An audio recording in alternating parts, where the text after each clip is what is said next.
nel poco, tutto vale tanto. Una briciola, un pane intero. Una buccia, una verdura. Non ci può essere spazio per lo spreco nella cucina rurale. Non si tratta solo di un'attenzione, ma è parte integrante di una mentalità che inventa soluzioni per sopperire a un bisogno. Come ci racconta Massimo Montanari, storico della gastronomia e professore dell'Università di Bologna, la cultura rurale lo fa con i mezzi che ha a disposizione e con cui, contemporaneamente, dà importanza alla materia prima stessa. Non può fare altrimenti, ma del resto nemmeno noi, anche se abbiamo cominciato ad avere tanto, perfino troppo cibo da poterlo buttare. Quello che noi oggi possiamo imparare dalla cultura contadina così come la conosciamo è innanzitutto l'obiettivo di non sprecare nulla. È chiaro che una società non necessariamente povera, non necessariamente affamata, ma che deve fare comunque i conti con una economia misurata sui bisogni delle persone. Non si può permettere di sprecare nulla. Quindi lo spreco zero è l'insegnamento principale che viene da questa cultura. Vorrei però precisare solo questo, che l'idea che lo spreco non c'è non è solo nel mondo contadino, perché anche nel mondo borghese, anche nel mondo aristocratico, le culture premoderne ci hanno consegnato un'immagine in cui nulla va sprecato. Il concetto di spreco è un concetto tipico della società dei consumi, cioè solo la società dei consumi ha elaborato questa idea che oggi noi eh, contestiamo. Quindi è giustissimo parlare di una cultura contadina che è la cultura del risparmio, la cultura dello spreco, la cultura del riciclo. Perfetto. Ma non dobbiamo pensare che un tempo solo i contadini facessero questo. Solo i contadini dovevano farlo per forza. Però l'idea che le cose si dovessero buttare non era condivisa da nessuno, neanche dal re. Germogli è il viaggio di Made in Nature alla ricerca delle radici del biologico, per dimostrare come il biologico non sia soltanto un'alternativa, ma una realtà già saldamente legata alle nostre abitudini alimentari, alle tradizioni culinarie del passato e a quella cucina rurale da cui oggi vediamo sbocciare la cucina del futuro.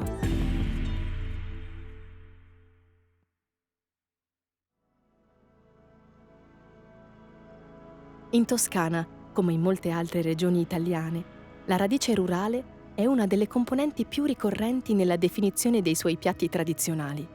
C'è la pappa al pomodoro, ad esempio, un piatto fresco che recupera il pane secco e i pomodori, eppure l'acqua cotta, per i tempi in cui di pomodori non se ne trovavano. È la patria delle minestre di verdure, delle zuppe di fagioli e della ribollita, in cui gli ingredienti vegetali diventano protagonisti indiscussi e un porto sicuro per i mesi invernali. Persino nei piatti più pregiati, con la carne o con il pesce, come nel caciucco maremmano o nei crostini neri, questo legame si mantiene vivo e si rinnova come un patto o un memorandum sulla propria provenienza. Per me la cucina povera non aveva questa definizione, era il modo in cui si mangiava a casa, perché mia nonna contadina ha sempre cucinato ciò che era di stagione, c'è sempre stato un grande rispetto del pane raffermo, che è un ingrediente fondamentale della cucina toscana, quindi un sacchettino di pane raffermo dietro la porta della cucina che non veniva mai buttato, che aveva sempre una seconda vita nella pappa al pomodoro, nella panzanella, come il ripieno quando diventa pangrattato. Quindi la cucina povera è bene o male quello che ho sempre conosciuto crescendo, perché si mangiava di stagione, era quello che c'era nell'orto, quello che veniva acquistato. E mi sono resa conto poi negli anni che è anche quello a cui torno sempre, in maniera consapevole o meno.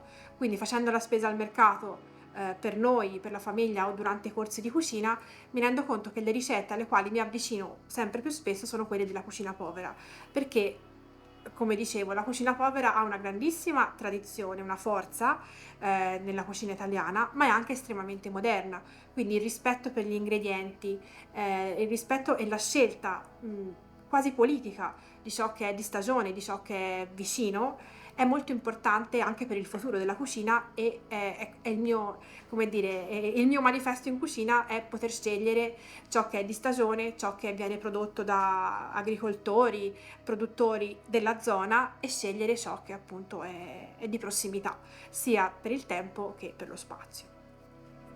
Con la food writer Giulia Scarpaleggia avevamo già parlato del valore delle ricette e del suo libro uscito nel 2023. Ritorna a parlare con noi perché in ciò che scrive le ricette diventano l'introduzione per un discorso più personale e profondo che intreccia i ricordi alla modernità, le tradizioni familiari a una riflessione più estesa su ciò che mangiamo. Un ritorno a casa, riscoprendo ingredienti e sapori più sostenibili e inclusivi. La cucina povera è una cucina che è nata per una ristrettezza economica, per una mancanza, non era una scelta. Secondo me la modernità della cucina povera starà quando la cucina povera diventerà una scelta, quando sceglieremo ricette che appartengono alla tradizione perché sono ricette più sostenibili, perché c'è una grandissima scelta di ricette basate su proteine vegetali, perché ci renderemo conto di quanto una ricetta della cucina povera può essere moderna anche nei gusti e nell'approccio e nella scelta degli ingredienti stessi, perché a volte andiamo a cercare ricette di grandi autori stranieri per cercare sapori particolari, per cercare combinazioni particolari, però ricercando ricette di tradizione italiana di cucina povera mi sono resa conto di quanto già ci fosse tutto questo nella cucina povera, la scelta di proteine vegetali come fagioli, come la farina di ceci, come le fave, la scelta dei funghi secchi che possono sostituire la carne e dare quel sapore di umami che a volte manca nei piatti, la scelta di farine che sono già senza glutine, quindi la farina di ceci, la farina di castagne, la farina di mais, per creare piatti che sono inclusivi e sostenibili.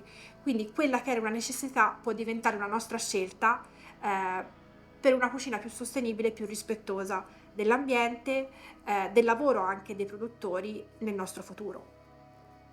Molto spesso proprio Montanari dice che ciò che diventa tradizione è qualcosa che è facile, replicabile e gustosa. Quindi insegnare ricette che sono facili, replicabili e gustose e che appartengono alla nostra tradizione, che già utilizzano ingredienti della tradizione, ingredienti sostenibili, può essere il primo passo per questo cambiamento, perché è una cucina che è facilmente replicabile da tutti, perché ha ingredienti accessibili e perché ha un gusto che in qualche modo appartiene al nostro DNA, perché quando si rifà il pane al pomodoro o quando, io parlo da Toscana, si cucina una ribollita, ci ritroviamo dei gusti che anche se non abbiamo assaggiato in qualche modo ci appartengono e che già riconosciamo come nostri, e quindi scegliendo questi piatti, queste ricette, queste tradizioni abbiamo già, come dire, lo spiraglio della porta aperta per portarli avanti questi piatti come tradizione nuova. La cucina diventa l'occasione per recuperare in tutti i sensi. Non sprecare nulla diventa in cucina un modo per trasmettere messaggi e mantenere vivo un ricordo, anche quando partono soltanto da del pane vecchio e dei pomodori. Uno dei principi fondamentali della cucina povera è il non sprecare. Nella cucina toscana questo si applica prevalentemente alle ricette a base di pane raffermo. Partiamo dal pane toscano. Il pane toscano è un pane fatto senza sale, un pane sciocco. Siccome non c'è il sale, è un pane che sta fresco per poco tempo, diventa raffermo velocemente, ma non ammuffisce, proprio perché non essendoci sale non attrae umidità. Quindi è un pane che potenzialmente ha una vita infinita perché si secca e poi può tornare a nuova vita una volta che viene reidratato. Ce ne sono tantissime ricette che raccontano di questo utilizzo di un pane raffermo unito a ingredienti di stagione, prevalentemente ciò che è disponibile nell'orto o nelle campagne.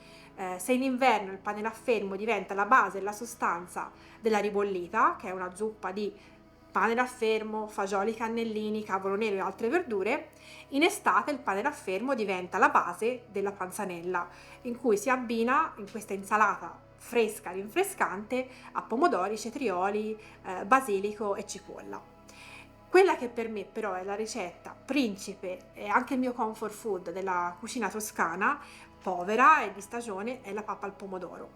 La pappa al pomodoro è una zuppa di pane e pomodoro. Oggi ha senso cercare di applicare questi principi della cucina povera alla nostra quotidianità in cucina?